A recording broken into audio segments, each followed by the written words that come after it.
जिसका मन अंधकार में है वो पोर्न देख रहे हैं, जिसका मन अंधकार में है वो हस्तमैथुन कर रहे हैं। इतना एडिक्ट हो जाएगा उसको छोड़ ही नहीं पाएगा। लड़का लड़के से शादी करना चाहता है, करने दो, खुशी मिल रही, हाँ करने दो। और भारत में 95% युवा डिप्रेशन में कर रहे हैं।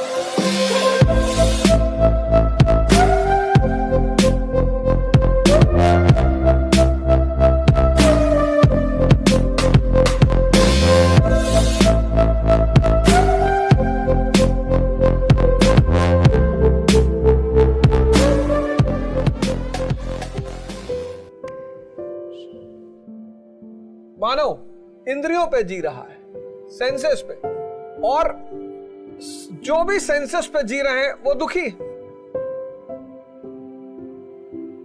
जो भी सेंसेस पे जी रहे हैं वो दुखी है। उसकी वजह ये है मन और सेंस, मन और इंद्रियां ये अंधी है, कभी भरती ही नहीं। एक बड़ा फेमस खलीफा हुआ इब्राहिम, बहुत फेमस इब्राहिम। उसके समय में एक बहुत फेमस सूफी संत थे जुनैद। मुसलमानों को अपने सूफियों के इतिहास पर एक बार जाना चाहिए। इस्लाम जो भी फैला वो सूफियों की वजह से फैला। सिर्फ सूफी, जो सूफियों का इस्लाम है वो यही परिवर्तन वाला इस्लाम है। काफिर से मुसलमान, साधना का इस्लाम है, तपस्या का इस्लाम है। क्योंकि बिना तपस्या के, बिना तापमान के कुछ भी बदलेगा ही नहीं। मेरे बड़े सारे मित्र हैं, खुश हैं वो कि जन्नत जा रहे हैं। मैं भी खुश हूं कि अच्छी बात है यार, जा रहे हो तो इससे अच्छी बात क्या हो सकती। तो जल्दी चले आओ, जब जन्नत में इतनी सारी सुविधाएं हैं तो यहां क्या कर रहे हो। भाई आपको पता है कि आपका फाइनल घर फला जगह है, वहां सारी सुविधाएं, जाओ। ऐसे कोई नहीं पहुंचता जन्नत, बहुत तपस्या करनी पड़ती, साधना करनी पड़ती है उसकी। तो इब्राहिम जुनैद के पास गया, कहा गुरुजी आप झोपड़ी में रहते हो, मस्त रहते हो, और मैं महल में रहता हूं और दुखी रहता हूं, कैसे। बोले यार जवाब तो मैं तुम्हें दे दूं, लेकिन शर्त है। पुरोहित यजमान से कभी शर्त नहीं रखता, क्योंकि माया लेता है ना, लेकिन संत यजमान के सामने शर्त रखते हैं कि शर्त है। इब्राहिम ने कहा मान ली शर्त, बताओ क्या शर्त है।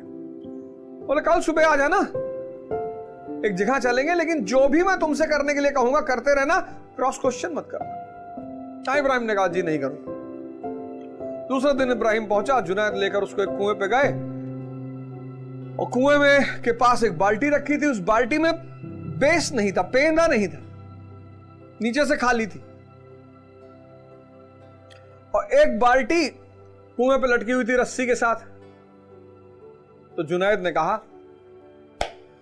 ये दूसरी वाली बाल्टी भरो।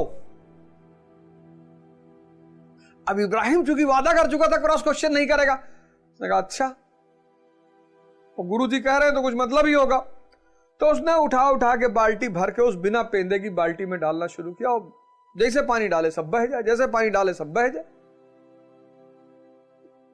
ऐसे करीब आधा घंटा चला, और तब इब्राहिम ने कहा, कहानी को ध्यान से सुनिएगा, यह हमारी आपकी कहानी है।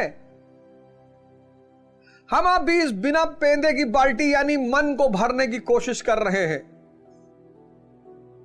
आधे घंटे बाद इब्राहिम ने कहा कि सरकार ये बाल्टी तो कभी भरेगी ही नहीं। अरे बोले जाहिल, यही बात तुम्हें सिखाना चाहता हूं कि ये जो मन और इंद्रियों रूपी बाल्टी भरना चाहते हो ये कभी नहीं